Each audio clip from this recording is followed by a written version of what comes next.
मित्रांनो, स्वामी बोलतात, सुखासाठी कुणापुढे हात पसरू नका. वेळ जाईल त्यापेक्षा दुखाशी 2 हात करा.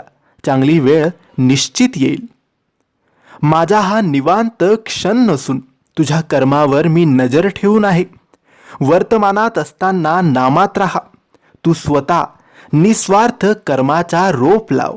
कोणाच्या आशेवर, मदतीवर अवलंबून राहू नकोस, कारण त्या रोपावर येणाऱ्या फळावर अधिकार फक्त तुझाच असेल. मितभाषी असतो सदा सुखी, व्यर्थ बोलेल तो होईल दुखी. पण समर्थ नाम रोज स्मरावे, त्यास कधी न विसरावे. मनुष्य जन्म मिळतो एकदा, स्वामी नामात आनंद सर्वदा. कोणाला आपले करायचे तर हृदयात करा, केवळ मुखाने नाही. कोणावर राग व्यक्त करायचा असेल तर मुखाने करा, हृदयाने नाही.